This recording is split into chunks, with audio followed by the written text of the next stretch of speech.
Tune in, it's time for Comedy G. Bringing stars and stories, it's where you wanna be. From celebs to entrepreneurs, she's got the scoop. Community and entertainment, she's in the loop. Every smile a burst of velvet light. Through the screen she shines so bright. With the laughs and tales that weave tonight.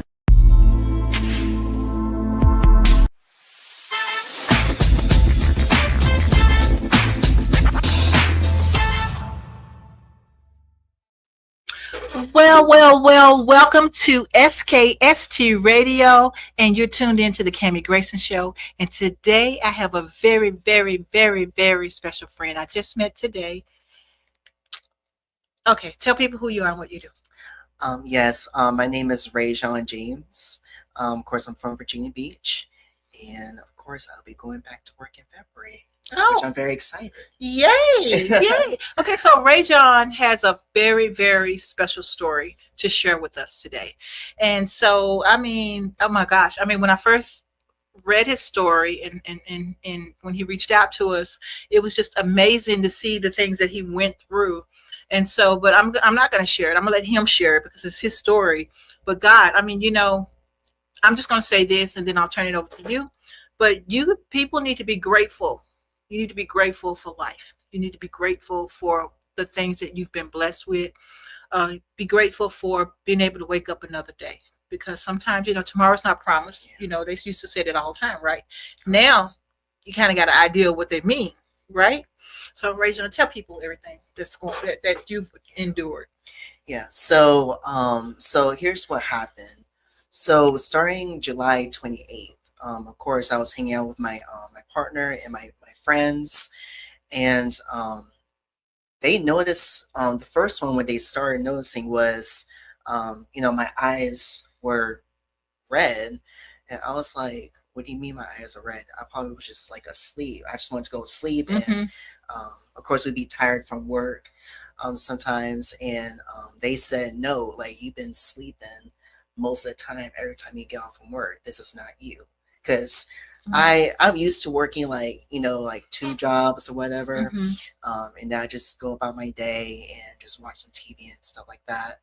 But yeah, when they said something about that, I was like, no, it's nothing. Were they like bloodshot red or just? It's like you've when been you sleeping. rub your eyes. Yeah. That's what it kind of looks like. Okay. It's like your eyes were starting to turn red, and I remember since they left, my legs started to feel weak. Oh, wow. Okay. And I was like, yeah, something's not right. I need to take myself to the urgent care. I went to patient first, and then I was in the waiting room, and I was like, I'm feeling so weak. It's like my body just started telling me something is not right. And then while I was in the room with the doctor was like, well, here's what we're going to do. When I told him the story, what happened, he was like, what we're going to do is let's go let you try and walk in a straight line. When I was trying to walk in a straight line, I failed. Oh, I wow. failed the test. Yeah. I went through left and went through right. And after they did that, they tested out everything. If I had like diabetes, if I had like a high blood pressure, if something's wrong with my heart or whatever, like everything came back negative. Like they did everything. And then once I left the patient first, of course I drove home just to get, to relax. I remember the doctor told me that it's just a virus. And I was like, are you sure it's just a virus? Because something doesn't seem right. Right. And he was like, yeah, it's just a virus. We don't have any treatments for them to take care of it. And I remember when I made it back to my apartment, it was like a couple of days later, July 30th. This is when all this stuff happened out of nowhere. My body just started shutting down. So I collapsed on the floor. Oh, wow. And funny thing is that my parents were in South Carolina. This is where they were from. They were at my cousin's wedding. and that's when they were on the way back home, which was from here, from South Carolina. I told my parents like what was going on and things like that, and they said, "No, we're going to your apartment to see what's going on." But um, they thought it was just like a COVID, so they had their mask on. So they were giving me some food, giving me a drink. They just left that at the door. I was like, "No, you guys need to come inside because I can't move. I collapsed on the floor." And when they opened the door, I don't know. It's like I remember when they were on their way back here from South Carolina. Like I said, collapsed on the floor. I wanted to call my parents, but unfortunately, the phone was on the couch. I couldn't reach it. And then I didn't even know, because I have an iPhone. I didn't even know Siri can do this. I told Siri, "Hey, call my parents and put them on speaker," and she actually did put them on speaker. Wow. Which is very strange. I was like, I didn't even think of that. I was really depressed that I needed someone to help me. And when July 30th was coming, like I said, when I collapsed on the floor, they immediately took me to the emergency room. I remember my dad had to put me on this desk chair in order to get to the destination, which is the truck. And my father was like, "You need to get up." And I was like, "Dad, I cannot get up. I can't move. I feel like I'm a worm. I couldn't even move nothing." Oh, wow. The only thing I could move was my head. Paralyzed, pretty much. Paralyzed, yeah, pretty much. And then I remember my mother was on the phone with the patient first because they were trying to figure out what was going on. And I remember the front desk lady said to my mother, she was like, "The fact that your son can't even move is very concerning. You need to take him to the emergency room." So I remember when I went to the emergency room, they put me in the hospital bed. Oh, wow. And this was when I was like downstairs at the Sentara General Hospital. And then I remember the doctor was like, "What happened?" I was like, "Well, like I said, I collapsed on the floor in my apartment, and then it's just all my body just started shutting down." And I remember why I couldn't really breathe. Were you in pain when your body started shutting down? The weird thing is that I wasn't really in pain. I just really felt like I was a worm. I couldn't even move nothing. Wow. I remember when I was still downstairs in the Sentara General Hospital, it was this respiratory therapist, not respiratory therapist, but just respiratory. She had to put something down in my throat to see what was going on because I couldn't really breathe. Actually, that was that moment when I actually almost passed away. The respiratory lady had to call 15 or 20 different people. Wow. This was really crazy. I remember a doctor. Look at that. Wow. Just, yeah, it's really crazy. I remember they found out that I had an pneumonia in my body. They did like an X-ray for me, and that was that time when they had to put me in the ICU unit, which is intensive care unit. Oh, wow. That one right there. And yeah, TikTok people. See that? That was when he was in the hospital. Yeah. I had about 3 tubes in my throat. I had to do like a lot of treatments from the respiratory to make sure how keep on breathing properly, but it still wasn't working. I was really close to death in that ICU unit. When I mean the nurses and the doctors took great care of me, they really took great care of me. I had to take about like 13 or 14 different pills, like drugs. Wow. And yeah. But scary part was that I was like, of course, hallucinated. I was just like seeing different things, like it's like I was seeing real people in my mindset mentally, but they weren't there. When I told my friends about it, they were like, "Well, you were not just seeing people; you were seeing spirits." Right. Like, oh Lord! But yeah, it was very scary. And of course, it's normal that when you have like a stomach ache or you have like a sore throat, you go to urgent care. But when I was at the urgent care, I just knew in my heart and something wasn't Something right. right. Yeah, exactly. And they couldn't find anything because they're not equipped like the actual hospitals, right? Yeah, exactly. And I just remember while I was on my way to the hospital, I just like heard a voice. I feel like it was God telling me that I was going to be okay. But of course, I Look at sure that. know as a human Let me show being. him this picture. Yeah. Look at that, guys. Is that hard to look at? It, it was kind of hard. Yeah. It just didn't really feel real at all. Yep, that was in the ICU unit. I forgot her name, but I know she was a therapist. She does occupational therapy. She was a really nice girl. She really was. Now that one right there, that picture, that's when I was at outpatient therapy. That actually happened in November when I was trying to stand up. And then all of a sudden, in the middle of December, I started walking. Nice. And I was walking with a walker, and I was walking with a cane. Now, with the cane part, I was just walking with just in that that rehab, not rehab. I'm sorry, the outpatient therapy. I didn't even have to use that at home. I remember my father was like, "Don't be trying to walk on your own. We're not there." Unfortunately, I did walk on my own while they're not there, and all of a sudden I started walking. And just God works in mysterious ways. Yeah. He really has. Yeah. Well, you know what? We're gonna take a quick break, and when we come back, we have a video I want to show you, a part of his recovery, and so we'll be back after these messages.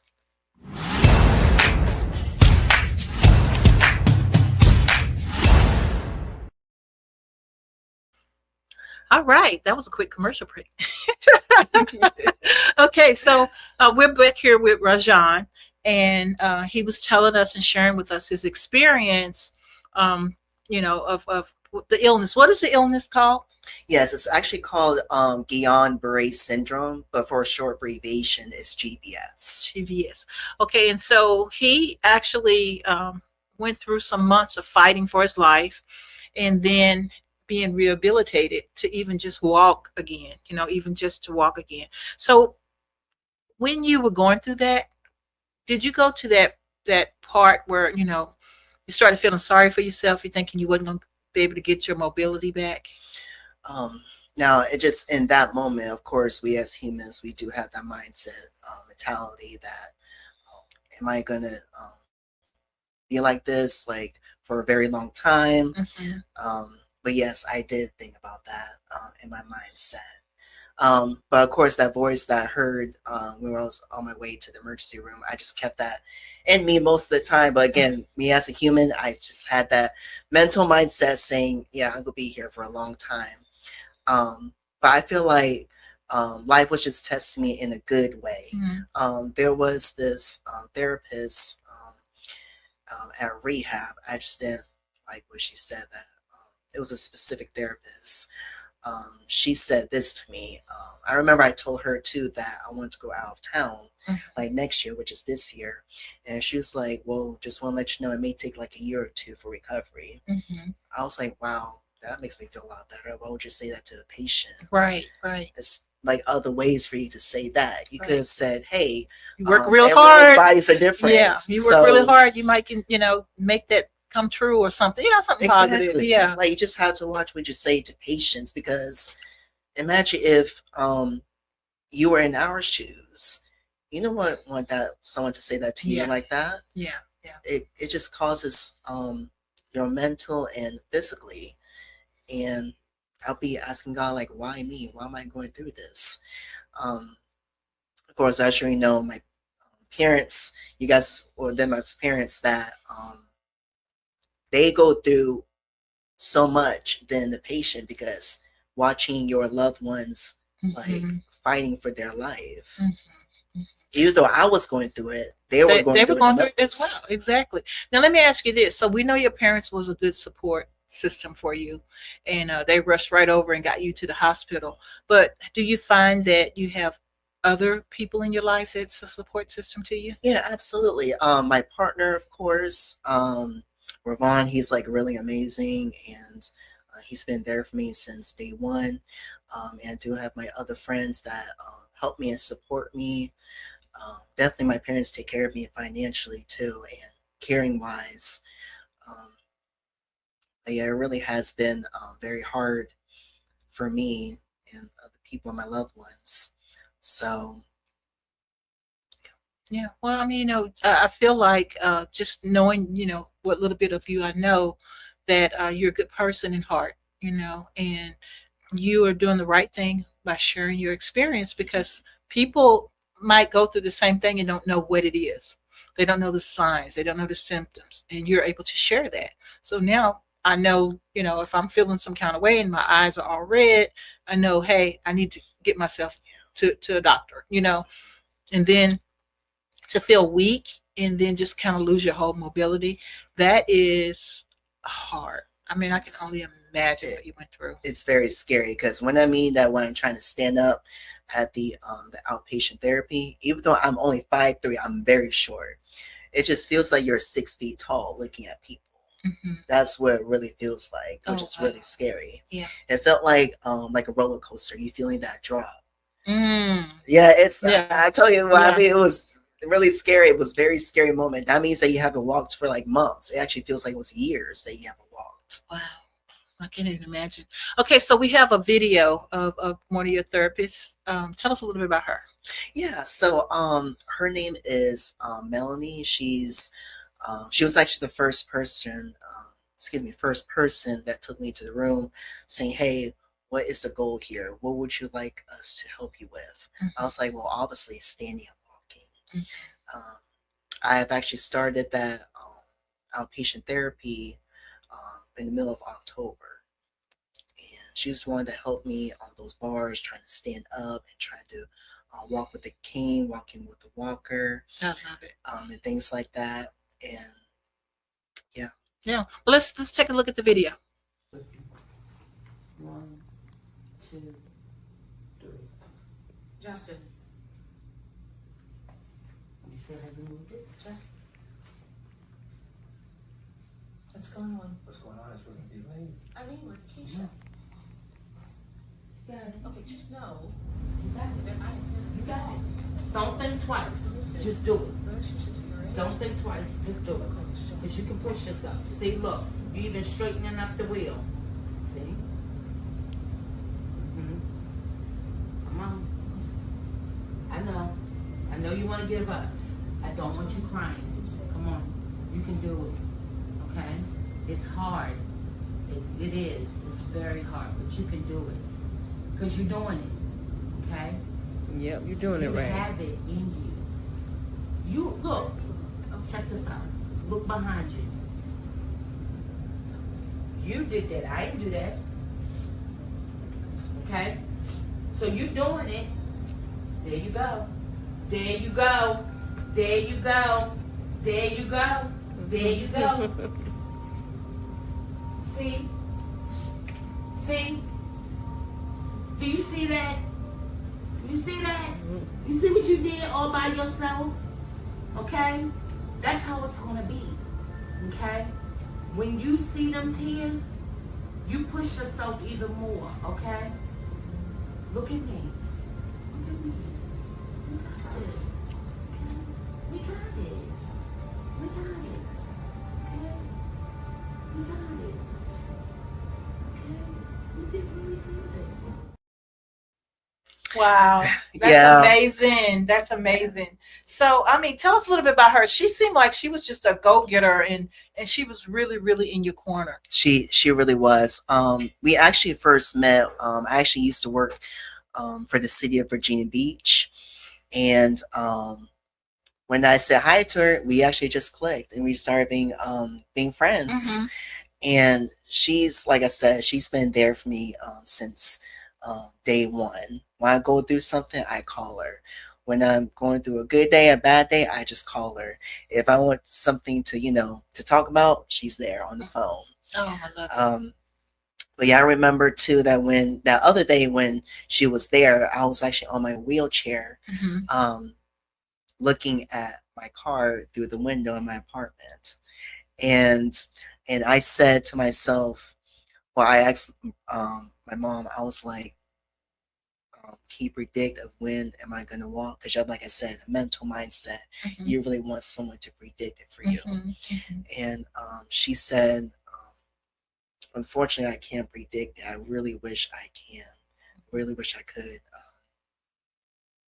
But yeah, I, Well, yeah. you set your goal. Mhm. You set your goal, so that kind of help you push yourself. So The crying actually pushed me through. It really did push me through really good. And I was praying like to God. I was like, Lord, when am I going to walk? When am I going to walk? And I keep getting dreams about me walking and driving. And I already know that came from him. hmm He was just letting me know that you are going to walk. But what really taught me in this, like that season, was for me to be patient with him. hmm You cannot lean on your own understanding. You gotta hmm lean on God's understanding. so let me ask you this. So at the end of the day, are you advocate for other people who will probably might get in this situation or are already there to motivate them to let them know that there is hope and possibility? This is like literally. I feel like this is a purpose for me to um, just, of course, just spread the word about this illness, this disease, and spread awareness about the situation. Like if someone comes up to me saying, "Hey, how can I get through this?" Hmm. and I would say, you need to do, of course, just prayer and stay active. Try and go out with your friends or your family. I don't care if you're on a wheelchair. Just ask them to take you outside to get some fresh air Hmm. in order for you to be fully recovered. Hmm. Because when you do those kind of things, you will be recovered. Just stay positive. Just keep on staying, just staying praying or whatever you have to do. Um, and find peace with yourself, because I understand that you want some answers, but it's all about patience and it's all about, like I said, staying positive. And it will be frustrating. That's human nature, of course. um, but just try your best to just keep on going, because if you're not trying, if you're not pushing, then it's not going Hmm. to happen. But if you keep on pushing, then it will happen. But again, just don't be listening to a lot of these therapists or doctors, wherever, saying that it may take a long period of time. Remember, everyone's bodies are different. Yes, yes, absolutely. And um, yeah, and just listen to your body and listen to your gut and listen to your mindset. And if you really need to go to urgent care or the hospital, you really need to do that. Hmm. Don't be just like saying, oh, I'll just rest. That's what the doctors and nurses are there for, is Right. for you with Yeah. your health. Yeah, absolutely. So now, with all this being said and done, I mean, I'm so proud of you. I'm so proud that you were able to be successful, and here you are today, with a smile, where it probably seemed like it was the end of the world at the beginning. And yeah, I know, I can only imagine, I don't know for sure, but I can only imagine. And so you just think about how good the Lord is, Yeah. in answering prayers. You talked to him. You took the Yeah. time to say, hey, when am I going to be able to walk? When am I going to be able to drive my car again? So you had goals. You had those mini goals. He doesn't care like the outside of your appearance. He cares about the inside of your heart. Um, like I said, it's like when you talk to God, heaven. It just, I don't know what it is. It just feels like you're away from the world for a Hmm. little bit. Hmm. It's like it's just between you and him. Right. I just can't really explain it Yeah. though. Well, they always It's say like, build your relationship with the yeah. Lord. So you have your own relationship. Mhm. My relationship with the Lord is totally different Different. from yours, Yeah. And so I feel that and I receive that. And so you just, I'm so proud of you. I really Thank you. am. And so what are the goals now? Where are you now? What's going on now? Yes, my goals is, of course, staying active and just keep on spreading the word about this Guillain Barré syndrome, because this stuff is no joke. I'll just, of course, keep on listening to my body if something is wrong, staying close to God, and surrender a lot of different things, and just staying positive and just being there for people that are going through something similar with my illness or a different illness, if they're in the hospital, whatever. So, Yeah. because the world will be a better place. Yeah. So, if you are interested in actually talking to Ra-Jon, do you tell people how to get in contact with you, Ra-Jon? oh yeah, so where the way it spells R-A-Jon, and my last name is James. I will be on, of course, Facebook and Instagram. If you guys just need someone to talk to, then I am here.